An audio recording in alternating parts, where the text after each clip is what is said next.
नमस्कार साथियों, मैं आनंद आपके सामने आनंद आईएएस की तरफ से आज history of the freedom movement in Bihar Kali Kinkar Datta की पुस्तक है, जो कि बिहार के इतिहास, आधुनिक इतिहास की एक मानक पुस्तक है। इस पुस्तक के सीरीज़ की चौथी वीडियो लेकर के आया हूँ, जिसका आज टॉपिक है प्रारंभिक क्रांतिकारी राष्ट्रवाद और बिहार। आइए हम समझने का प्रयास करते हैं कि प्रारंभिक क्रांतिकारी राष्ट्रवाद के समय में बिहार की क्या भूमिका रही और किस तरीके से बिहार ने अपना इसमें योगदान दिया है।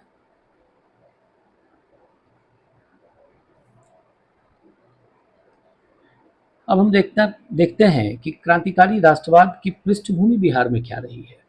सबसे पहले तो हम इस पे बात करते हैं कि वैचारिक जागृति के मूल कारण क्या रहे हैं। क्रांतिकारी राष्ट्रवाद के वैचारिक जागृति के मूल कारण क्या रहे हैं, तो हम ये देखते हैं कि बिहार में क्रांतिकारी राष्ट्रवाद का उदय अचानक से नहीं हुआ, बल्कि इसके पीछे का मूल कारण 1905 का बंगाल विभाजन रहा,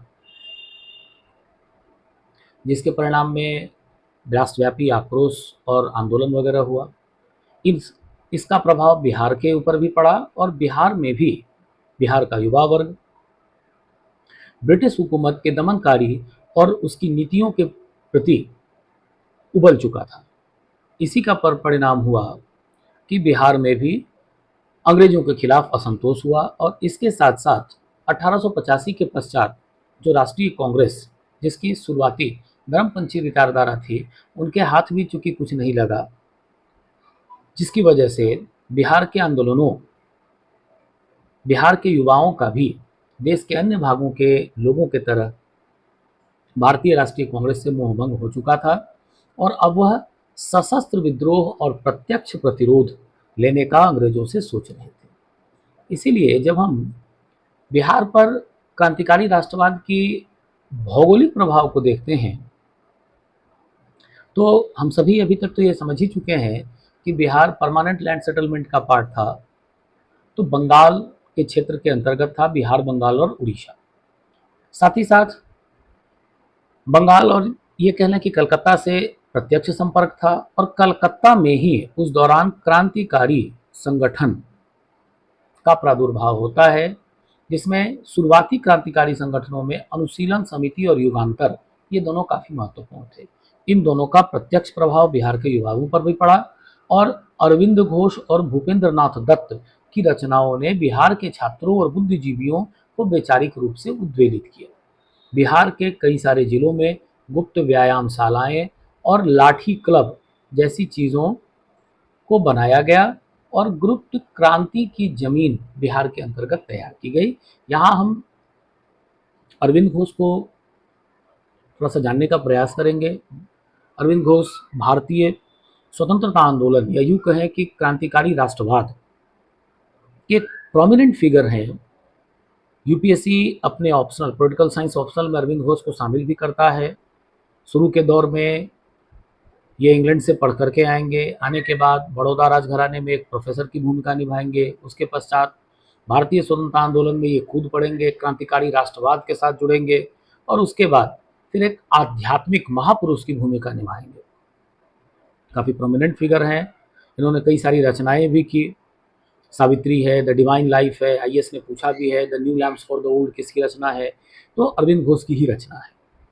इनका प्रभाव प्रत्यक्ष रूप से बिहार के ऊपर पड़ता है। इसके पश्चात हम देखते हैं कि बिहार में जो अन्य संगठन या इसी दौरान जिन संगठनों का नाम निर्माण शुरू हुआ, इनमें रामकृष्ण सोसाइटी प्रमुख है और साथ ही साथ द मदरलैंड नाम का अखबार निकलना भी प्रमुख है। जब हम रामकृष्ण सोसाइटी की बात करते हैं तो बिहार में इसकी स्थापना सन 1906 में होती है।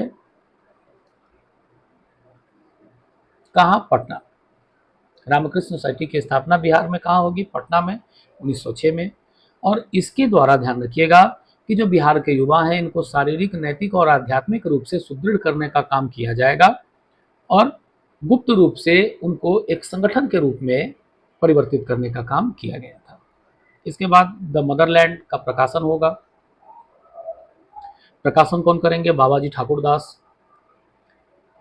इससे ये राष्ट्रवादी चेतना का निर्माण करने का प्रयास करेंगे और इसके द्वारा ध्यान रखिएगा कि ब्रिटिश दमन के विरुद्ध निर्भीक लेख प्रकाशित किए जाने लगे। ब्रिटिश किस प्रकार से भारतीयों को दबाने का काम कर रही है और इन सारी चीज़ों को लेकर के बिल्कुल खुल करके लिखना शुरू करेंगे।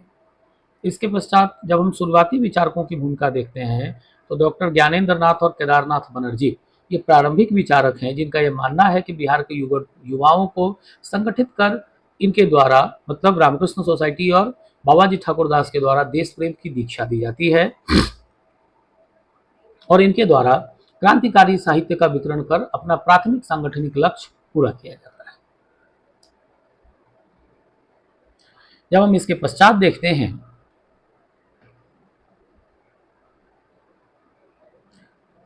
तो इस क्रम का अगला कांड या ये कहें कि क्रांतिकारी संगठनों की भूमिका में सबसे पहला, अब ये तो संगठन बनना शुरू हो गए थे, क्रांतिकारी कार्यक्रमों की भूमिका में पहला कार्यक्रम जो हमें जिसकी गूंज राष्ट्रव्यापी सुनाई देती है वो था मुजफ्फरपुर का बम कांड। यह बम कांड किंग्सफोर्ड की हत्या का साहसिक प्रयास था जिसको अंजाम दिया गया था 30 अप्रैल 1908 को। मुजफ्फरपुर में बम फेंका गया था और संयोग से यह बम तो फेंका गया था वहां के मजिस्ट्रेट किंग्सफोर्ड के ऊपर, लेकिन निशाना कौन बन गया, इसको करने की जिम्मेदारी किसको दी गई थी? युगांतर समिति को दी गई थी, जिसके दो महत्वपूर्ण जो मतलब ये कह लीजिए कि साहसी युवक खुदीराम बोस और प्रफुल्ल चाकी को ये जिम्मेदारी सौंपी गई थी। लेकिन गलती से ध्यान रखिएगा कि किंग्सफोर्ड की बग्घी को समझकर जहां बम फेंका गया था उस बग्घी में ध्यान रखिएगा कि अंग्रेज वकील प्रिंगल कैनेडी की पत्नी और पुत्री सवार थी जिनकी मौत हो जाती है, परंतु इसकी गूंज अंग्रेजों तक काफी तीखी सुनाई देती है, जिसके पश्चात दमन का कार्यक्रम शुरू किया जाता है या शुरू होता है और इस ब्रिटिश दमन के प्रभाव से खुदीराम बोस को फांसी दे दी जाती है, प्रफुल्ल चाकी स्वयं को गोली मार लेंगे।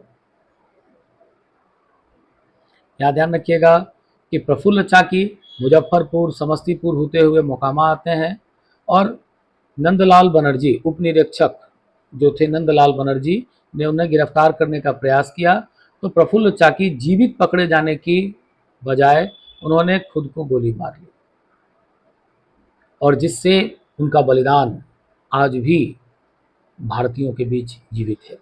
इसी क्रम में जब हम खुदीराम बोस को देखते हैं, खुदीराम बोस को पकड़ के 11 अगस्त 1908 को फांसी दे दी जाती है। ये ध्यान रखिएगा मुजफ्फरपुर से भागते हुए पूसा रोड स्टेशन आते हैं और इसीलिए आज भी जाइएगा पूसा तो वहाँ खुदीराम बोस का नाम लिखा हुआ है, जिसे अब क्या कहा जाता है? खुदीराम बोस पूसा स्टेशन। उन्हें गिरफ्तार कर लिया जाता है और गिरफ्तार कर मुकदमा चलाकर मात्र 18 वर्ष की आयु में 11 अगस्त 1908 को उनको फांसी दे दी जाती है। हाथ में गीता लेकर हंसते हंसते उन्होंने अपना बलिदान देश के नाम कर दिया।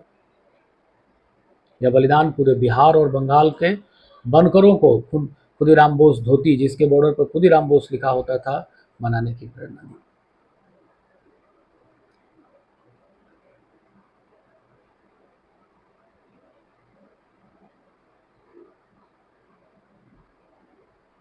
इसके पश्चात जब हम आगे बढ़ते हैं तो देवघर का सीलियर बम कांड हमें देखने को मिलता है। इसमें ध्यान रखिएगा कि क्रांतिकारी गतिविधियों का सुरक्षित गढ़ था संथाल परगना का देवघर। देवघर और क्यों फेमस है? यहाँ पे शिव के 12 ज्योतिर्लिंगों में से एक ज्योतिर्लिंग वैद्यनाथ स्थित है। ये ध्यान रखिएगा कि संथाल परगना जिला झारखंड में चला गया है, अभी वहाँ अब स्थित है। तो ये जिला ध्यान रखिएगा कि क्रांतिकारियों का एक सुरक्षित और गुप्त अड्डा था। यहाँ पर सीलियर बाड़ी नाम की एक जगह थी जिसका उपयोग बम बनाने के लिए किया जाता था, अस्त्र शस्त्र के परीक्षण के लिए किया जाता था और क्रांतिकारी अपने गुप्त आयोजनों के लिए इसका प्रयोग करते थे। यहाँ पे जिनका सबसे महत्वपूर्ण स्थान होगा वह है राजनारायण बोस। इन्होंने ध्यान रखिएगा कि ऋषि अरविंद के नाना राजनारायण बोस देवघर में रहते थे, जिन्होंने स्थान बंगाली क्रांतिकारियों के लिए वैचारिक प्रेरणा का स्रोत बन गया और बरिंद्र कुमार घोष और अन्य प्रमुख नेता यहाँ आकर अपनी गुप्त योजनाओं को बनाने का काम करते थे। इसी क्रम में ध्यान रखिएगा कि जब हम आगे बढ़ते हैं तो दस्तावेजों की जब्ती की जाती है, जो 1908 के अलीपुर बम कांड की जांच के दौरान पुलिस के द्वारा की गई थी और इसी दौरान पुलिस ने सिलियर बाड़ी पर छापा मारा था। वहां से भारी मात्रा में बम बनाने की सामग्री, क्रांतिकारी साहित्य, कूट दस्तावेज, ये सब सारी चीजें बरामद होती हैं, जिससे इस जगह का पर्दाफाश होता है।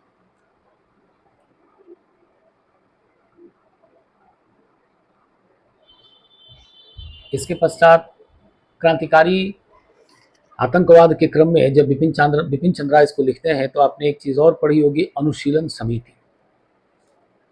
अनुशीलन समिति की याद रखिएगा, बिहार में पटना में भी शाखा थी और सचिंद्र नाथ सान्याल इसके संयोजक थे। 1913 में क्रांतिकारी आंदोलन का महान रणनीतिकार सचिंद्र नाथ सान्याल ने पटना में अनुशीलन समिति की औपचारिक शाखा की स्थापना की। अनुशीलन समिति बंगाल की सबसे शक्तिशाली क्रांतिकारी संगठन थी। इसकी पटना शाखा का गठन का उद्देश्य बिहार के युवाओं को संगठित कर सशस्त्र क्रांति के मुख्य मार्ग में उन्हें शामिल करना था। बिहार में बिखर चुके क्रांतिकारी आंदोलनों को एक सूत्र में बांधने का अनुशीलन समिति ने कार्य किया। बंकिम चंद्र मित्र को सांगठनिक कमान, और इस अनुशीलन समिति का कमान दिया जाता है बंकिम चंद्र मित्र को। पटना की शाखा का सुचारू संचालन का मुख्य दायित्व पटना के बीएन कॉलेज के मेधावी छात्र बंकिम चंद्र मित्र को सौंपा गया। बंकिम चंद्र मित्र अत्यंत गुप्त तरीके से कॉलेज के हॉस्टलों और पुस्तकालयों को क्रांतिकारी गतिविधियों का केंद्र बनाने का काम करते थे और स्वामी विवेकानंद के देश प्रेम को से ओतप्रोत साहित्यों का वितरण किया, अस्त्र शस्त्र चलाने की बुनियादी शिक्षा आदि दी। बंकिम चंद्र मित्र का नाम याद रखिएगा।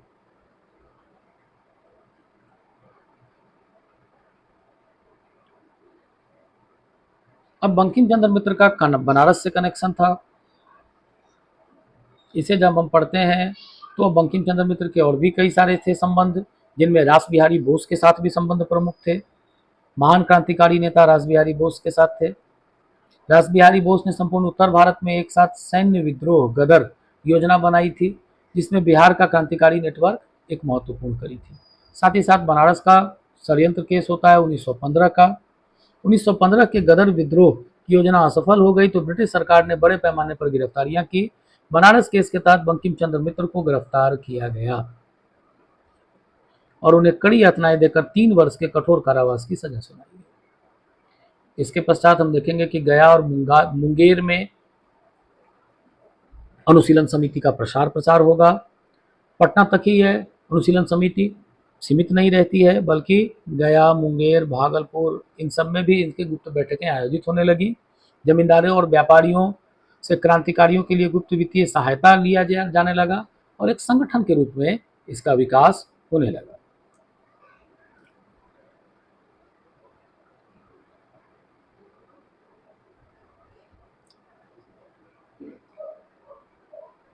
इसके बाद हम देखेंगे कि प्रथम विश्व युद्ध होता है 1914 पे। प्रथम विश्व युद्ध के पश्चात ध्यान रखिएगा, ब्रिटिश सरकार जब भयभीत होगी तो वो एक कानून बना करके लाएगी जिसका नाम था डिफेंस ऑफ इंडिया एक्ट।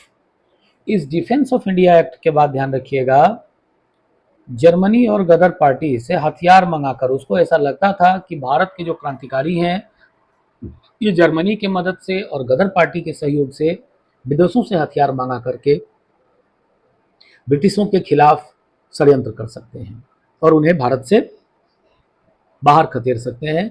इसीलिए 1915 में सरकार डिफेंस ऑफ इंडिया एक्ट लेकर के आती है, भारत रक्षा अधिनियम। इस कानून के द्वारा ध्यान रखिएगा कि पुलिस बिना किसी वारंट के केवल संदेह के आधार पर क्रांतिकारियों को अनिश्चित काल के लिए नजरबंद करके रख सकती थी। विशेष अदालतों को ये शक्ति दी गई थी कि उन पर मुकदमा चलाया जा सके और उन्हें आसानी से गिरफ्तार करके रखा जा सके। अब इस कानून के द्वारा बिहार में भी तांडव मचाया जाता है और बिहार में सर्वाधिक शिकार बिहार के छात्र होते हैं और बंगाल के छात्र होते हैं। इसमें मुजफ्फरपुर, भागलपुर, देवघर सभी जगहों से छात्रों को गिरफ्तार किया जाता है और उन्हें दूर दराज के जिलों के जेलों में नज़रबंद कर दिया जाता है। के दत्ता लिखते हैं कि ब्रिटिश सरकार ने बिहार के कोने कोने में गुप्तचर का जाल बिछा दिया था और इन गुप्तचरों के स्रोतों के आधार पे ब्रिटिश सरकार के द्वारा इन छात्रों को कैद करके इनके पैतृक घरों को कुर्क करके उठा लिया जाता था, जिससे इनको काफ़ी यातनाएं दी गई, जिससे ध्यान रखिएगा कि कुछ समय के लिए यह आंदोलन और इससे जुड़े छात्र भूमिगत हो जाते हैं।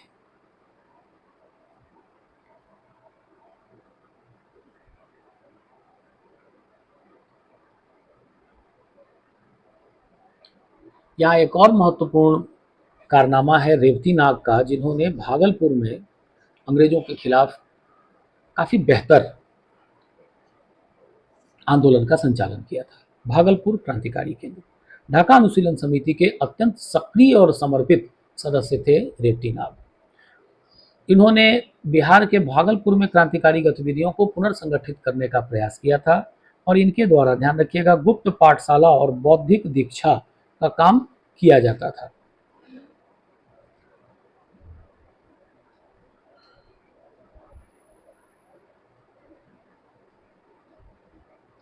ये स्थानीय स्कूलों और कॉलेजों में छात्रों के बीच स्वामी विवेकानंद की पुस्तकों को दिया करते थे, उपदेशों को सुनाते थे, जिससे राष्ट्रवाद का प्रचार प्रसार हो सके।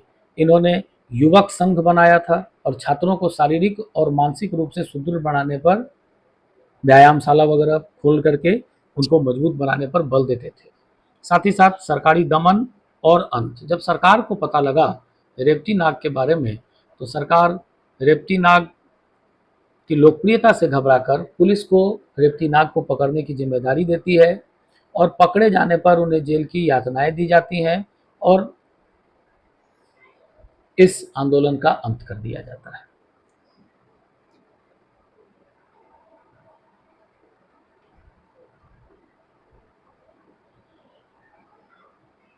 साथ ही साथ इसके पश्चात हम देखेंगे कि ढाका अनुशीलन समिति, इसका भी प्रभाव बिहार पे पड़ता है। चंपारण में इसी क्रम में इसी के लिए एक गुप्त नेटवर्क का विस्तार होता है ढाका अनुशीलन समिति का। यहाँ ध्यान रखिएगा कि विपिन बिहारी वर्मा इसके प्रमुख थे और इनके सहयोगियों के द्वारा नेपाल सीमा की भौगोलिक निकटता का लाभ उठाकर क्रांतिकारियों के लिए हथियारों का सुरक्षित पारगमन का क्षेत्र बनाया जाता है। पुलिस की फाइलों के अनुसार चंपारण के कई सुरक्षित युवाओं ने गुप्त रूप से बंगाली भाषा सीखी ताकि वो बंगाल के क्रांतिकारी साहित्य का अनुवाद कर स्थानीय लोगों में बांट सकते थे। यदुनाथ सरकार ने भी इनका समर्थन किया है। इतिहासकार रहे हैं सर यदुनाथ सरकार। इन्होंने भी, जो उस समय, ध्यान रखिएगा कि पटना कॉलेज में प्राध्यापक थे उस समय, उनके द्वारा भी इसका समर्थन किया गया है। उन्होंने देशभक्त युवकों द्वारा नैतिक और बौद्धिक समर्थन का, उन्होंने इसका समर्थन किया करके कहा है कि व्याख्यानों से प्रेरित होकर कई छात्रों ने देश सेवा का संकल्प लिया।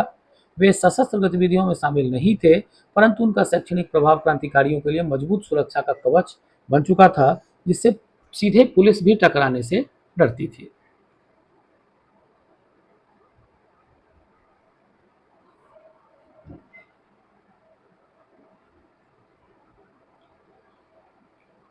इसके पश्चात जब हम बीपीएससी प्रीलिम्स के लिए फैक्ट के रूप में निकालेंगे, तो क्रांतिकारी गतिविधियों का निम्नलिखित एक सारणी हमारे सामने निकल कर आता है। पहला है मुजफ्फरपुर बम कांड 1908 में।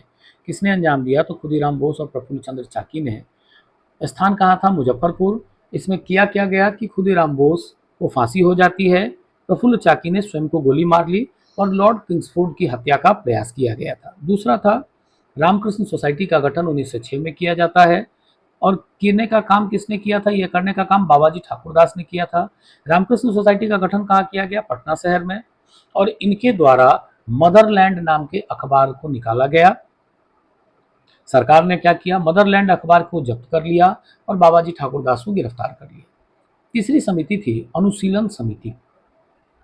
अनुशीलन समिति, ध्यान रखिएगा कि इसके प्रमुख नेतृत्वकर्ता थे सचिंद्रनाथ सान्याल। इन्होंने कहाँ पर इसका संचालन किया? पटना में। और इसके द्वारा ध्यान रखिएगा कि इसका परिणाम और दंड क्या हुआ? बिहार के युवाओं को बंगाल के क्रांतिकारी नेटवर्क से औपचारिक इसके द्वारा जुड़ाव होता है। चौथी संस्था थी बनारस। चौथी जो केस रही बिहार के लिए प्रमुख, वो थी बनारस षड्यंत्र केस 1915 की। इसके नेतृत्वकर्ता कौन थे? बंकिम चंद्र मित्र और रास बिहारी बोस। पटना और बनारस की यह घटना थी। इसमें बंकिम चंद्र मित्र को गिरफ्तार कर लिया जाता है और सश्रम कारावास देकर के जेल भेज दिया जाता है। अन्य घटना एक रही देवघर सिलियारी बाड़ी केस, सीलियर बाड़ी केस 1908 की घटना है। ये वरिंद्र कुमार घोष और अन्य इससे जुड़े हुए हैं। इसका स्थान देवघर रहा, संथाल परगना, बाबा वैद्यनाथ धाम। यहाँ बम बनाने के अड्डे का भंडाफोड़ होता है। भारी मात्रा में साहित्य, क्रांतिकारी साहित्यों की जब्ती की जाती है।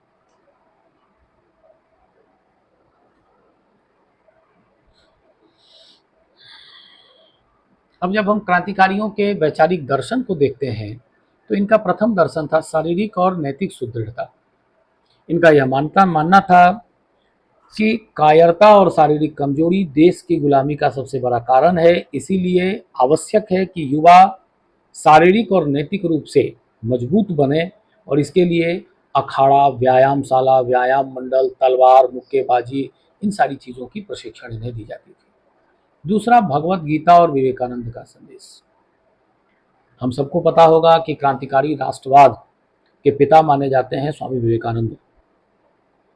पुनर्जागरण का अग्रदूत कहा जाता है इन्हें। इन्होंने नव वेदांतवाद की शिक्षा दी थी, जिसके साथ कई सारे भारतीय और युवा जुड़ते चले गए। भगवत गीता का कर्मयोग का सिद्धांत भी प्रमुख था, जिसमें इनके द्वारा ये बताया गया कि उठो और जागो और तब तक प्रयास करते रहो जब तक लक्ष्य को प्राप्त न कर लो। मृत्यु के भय से मुक्त होकर के राष्ट्र के यज्ञ में प्राणों की आहुति दो, जिससे राष्ट्र माता के द्वारा तुम्हें आज़ादी का वरदान दिया जाएगा। इस तरीके के नारे के साथ युवाओं का मनोबल बढ़ाया गया। साथ ही साथ इनका प्रचार प्रसार करने का तरीका था स्वदेशी और बहिष्कार। स्वदेशी का अर्थ था कि देश में बनी चीज़ों का उपयोग और विदेशी चीज़ों का बहिष्कार। और इनकी संकल्पना अखंड भारत की थी। एक अखंड भारत जिसके द्वारा हम सभी शासित हो सकें और हमें अपना स्वशासन प्राप्त हो सके, स्वराज मिल सके, इसके लिए इन सभी वीरों ने प्रयास किया था।